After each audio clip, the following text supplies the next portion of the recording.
안녕하세요. 저는 40대 결혼 6년차 여성입니다. 결혼해서 아이를 낳고 행복한 가정을 꾸리는 것이 저희 꿈이었는데요. 그런 저희 부부의 가슴에 대못을 박은 시어머니와 형님의 이야기를 들어보실래요? 남편과 저는 대학교 때 만나 8년 가까이 만났는데요. 서로 사회생활을 시작하고 결혼하고 싶었지만 그때 당시 결혼하지 않았던 아주버님이 있어서 시어머니께서는 저희 결혼을 반대하셨어요. 아무리 그래도 형이 먼저 결혼하고 그 뒤에 아우가 해서 사람들 보이기도 좋지.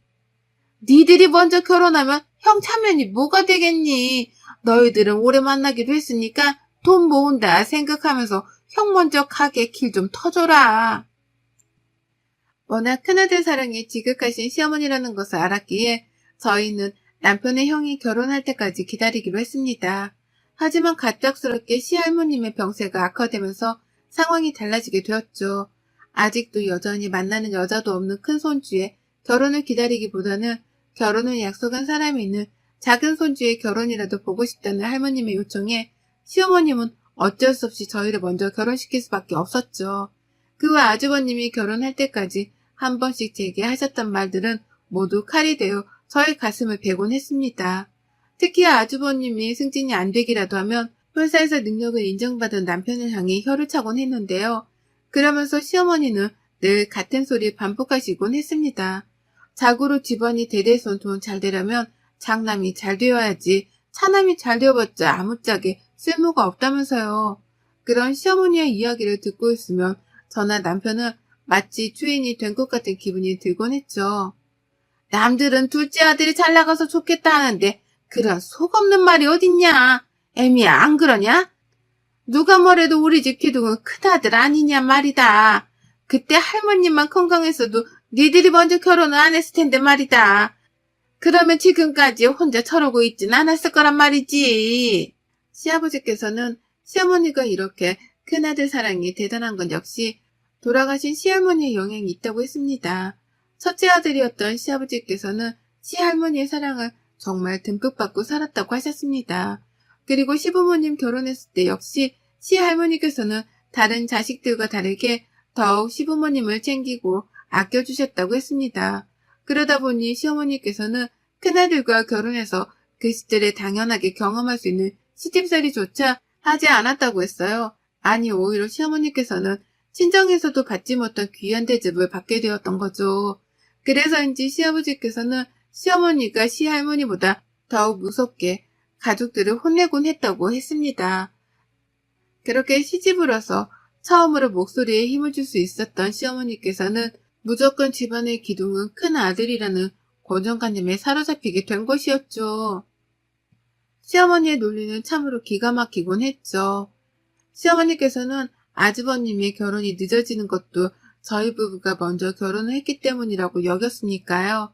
그렇게 저희가 결혼하고 6년이 다 돼서야 아주버님께서도 정말 늦은 나이에 결혼하게 되었습니다. 그래서 저는 정말 진심으로 축하를 해드렸습니다. 왜냐하면 시어머니의 이유 없는 저희 부부에 대한 원망이 사라질 수 있는 거라 생각했기 때문이었어요. 그리고 정말 아주버님의 결혼과 동시에 저희 부부에 대한 원망이 사라졌습니다. 아주버님께서 신혼여행을 다녀온 뒤 처음으로 모든 가족이 함께 식사 자리가 마련되었습니다.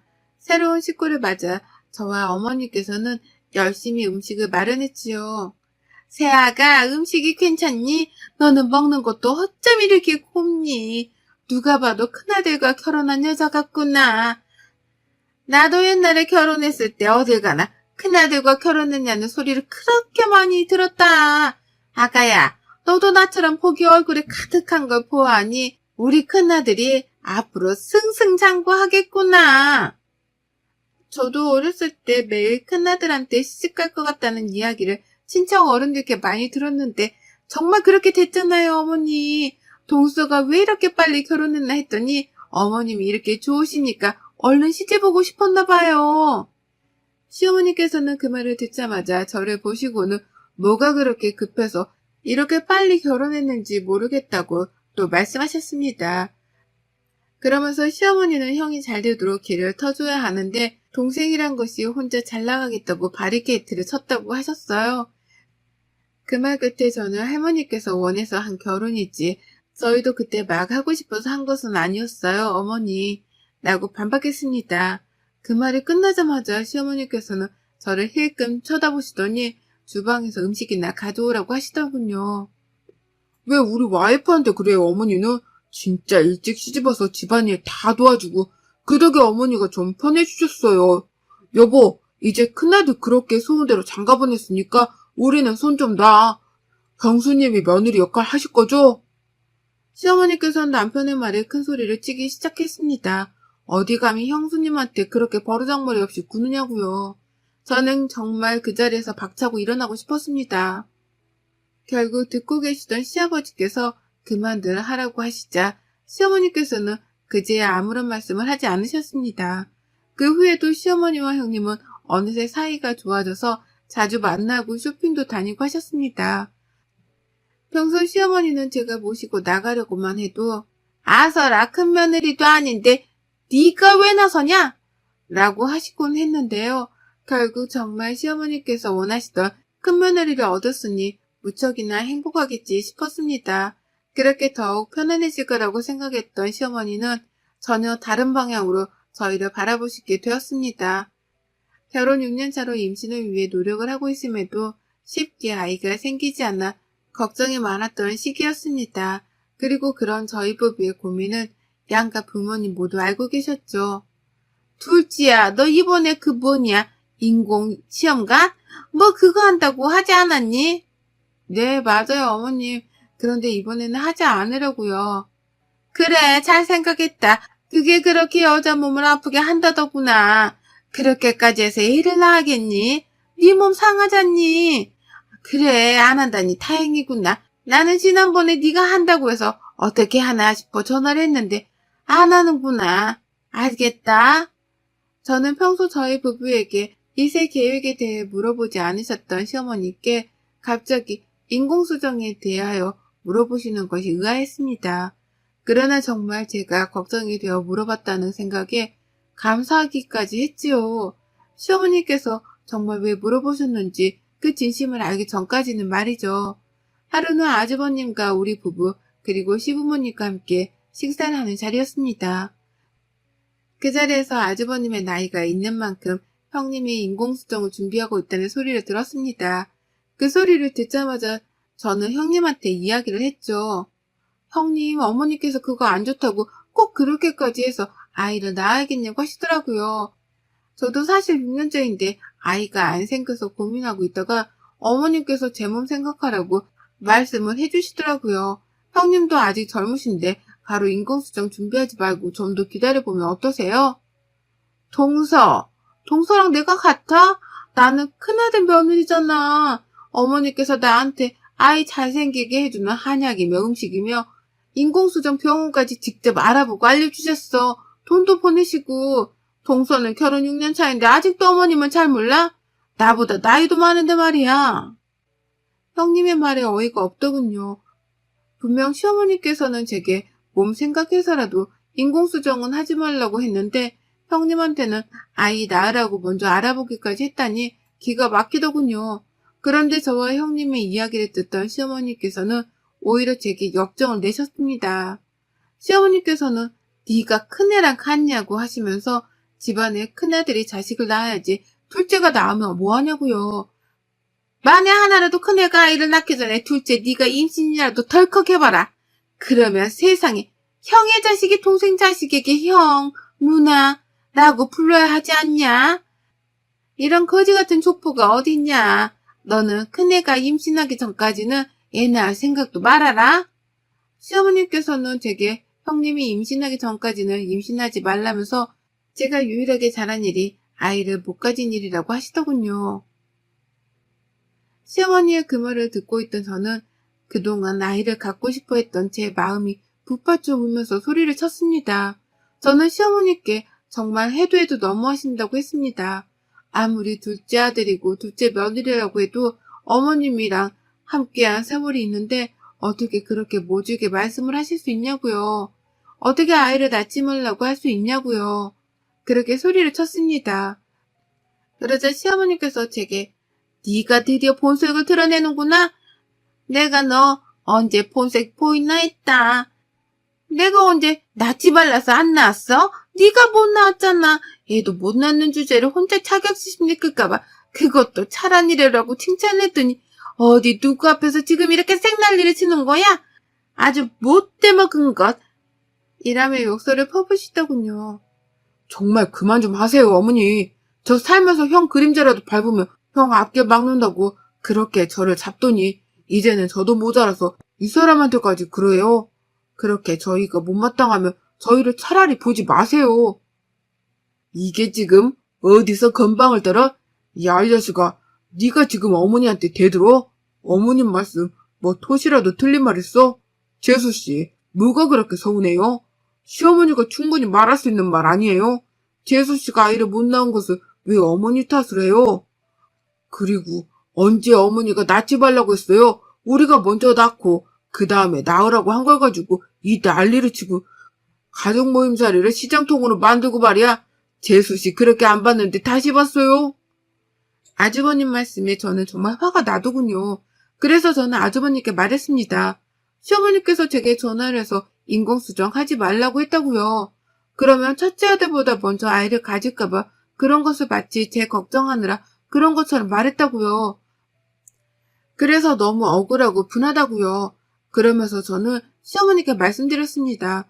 저도 아이 가질 준비할 거라고요. 그렇게 말씀드리고 저와 남편은 그 식사 자리를 박차고 나왔습니다. 그 일이 있은도 사실 마음이 편치 않았습니다. 아무리 그래도 모든 가족이 있는 앞에서 울고 소리를 지른 것이 역 마음에 걸렸죠. 더군다나 남편도 시어머니와 아주버님과 다투기도 했고요. 그래서 남편과 상의한 뒤에 시댁에 가기로 결정을 했습니다. 그리고 저는 시어머니께 전화를 걸었습니다. 저는 이번 주 주말에 시댁에 남편과 함께 가겠다고 하니 시어머니께서는 올 필요가 없다고 하시더군요. 그날 그렇게 생난리를 찍고 지영이 얼마나 무서운지 어미가 얼마나 무서운지도 모르는 자식 꼴도 보기 싫다고 하셨습니다.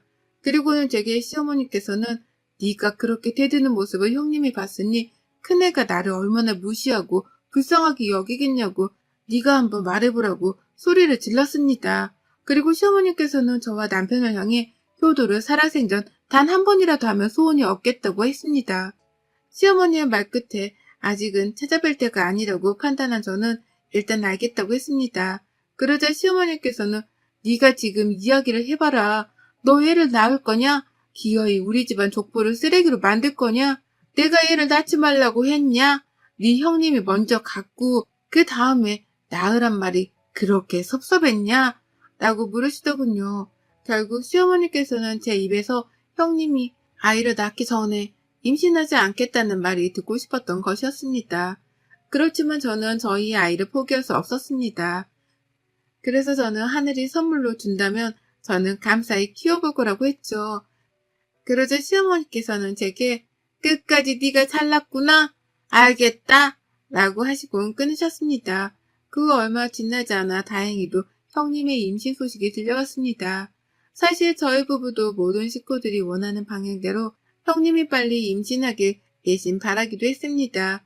왜냐하면 저희 부부가 먼저 임신하게 되면 저희 아이에게도 저희가 듣던 원망이 쏟아질 것 같았기 때문이었죠. 그랬던 차에 형님의 임신 소식이 들리니 여간 반갑지 않을 수가 없었습니다. 그리고 얼마 후 저희에게도 그렇게나 바라던 아이가 선물처럼 와주었습니다. 저희 부부는 시부모님이 무척이나 좋아하실 거라고 생각하고 찾아갔습니다. 그러나 시어머니께서는 모두 같은 손주가 아니었습니다. 임신이라니? 세상. 그러면 첫째랑 얼마나 차이가 나냐? 가만 보자 같은 애에 태어나는 거냐? 너희는 생각이 있니? 아니, 어떻게 벌써 그렇게 임신을 해?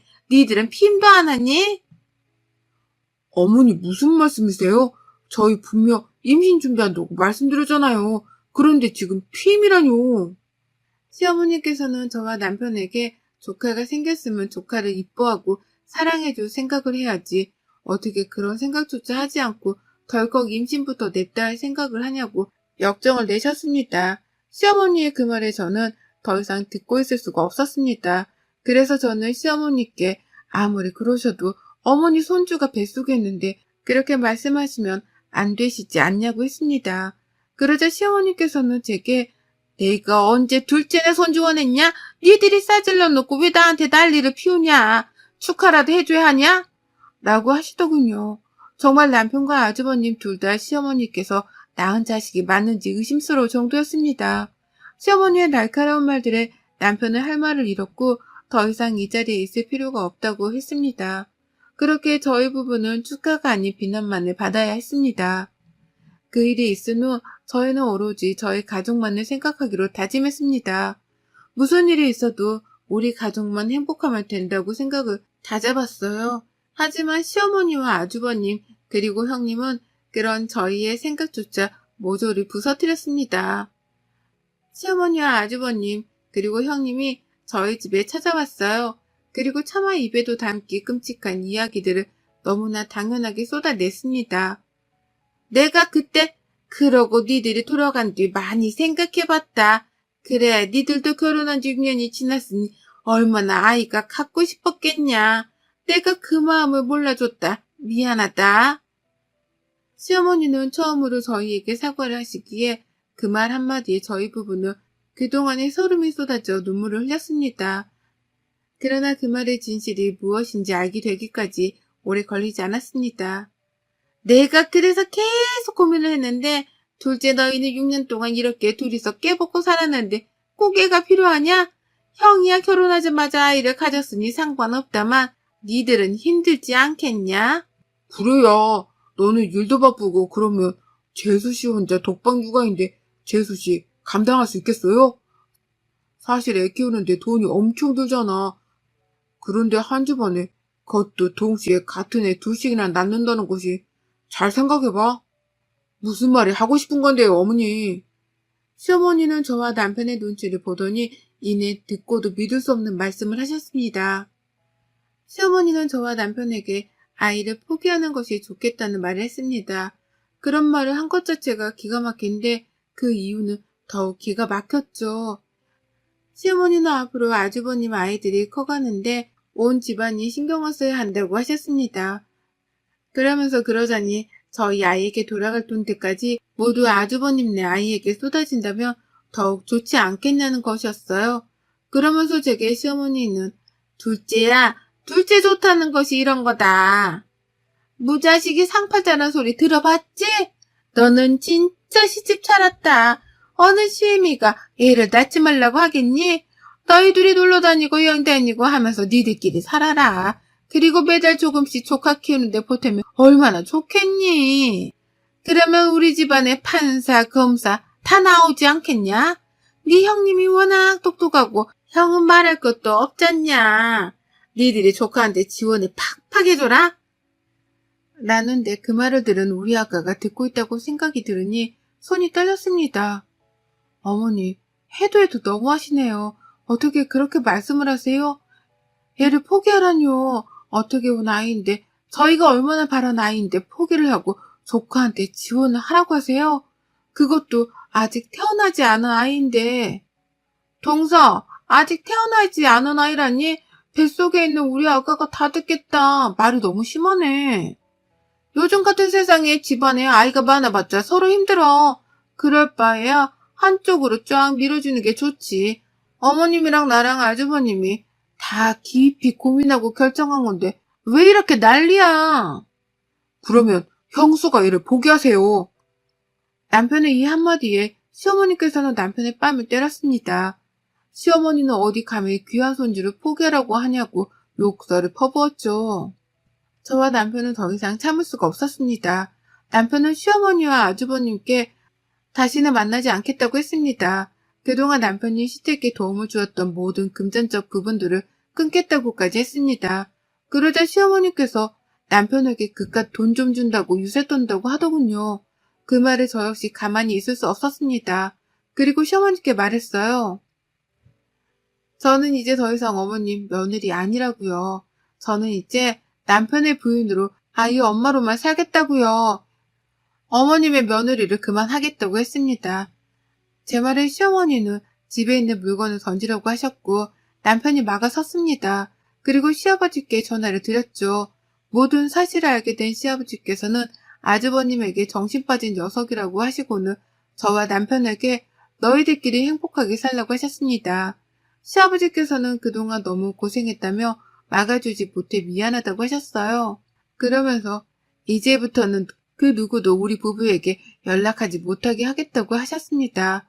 다시는 우리를 괴롭히지 말라며 한 번이라도 연락할 날에는 큰아들도 다시는 보지 않겠다고 하셨죠. 시아버지의 단호함에 그날 시어머니와 아주버님네는 더 이상 저희 부부에게 뭐라고 하지 못했습니다. 나중에 저희를 찾아오신 시아버지께서는 눈물을 흘리셨습니다. 내가 너희 시어머니를 이렇게 만든 것인지도 모르겠다. 내가 너희 형을 이렇게 만든지도 모르겠다. 그래서 내가 그냥 모른 척 했다, 비겁하게. 그런데 이제는 내가 너희 지켜주마. 너희는 그동안 충분히 잘했다. 이제는 그만해도 된다. 시아버지의 말씀에 저희는 정말 많이 울었습니다. 그래서 그 후 시어머니와 아주버님과는 연락을 끊었습니다. 가끔씩 시아버지를 만나 함께 시간을 보내곤 합니다. 그리고 저희 부부의 사랑스러운 아기와 함께 행복한 하루를 보낼 수 있어 그저 감사합니다. 여러분의 생각은 댓글로 남겨주세요. 오늘도 시청해 주셔서 정말 감사합니다.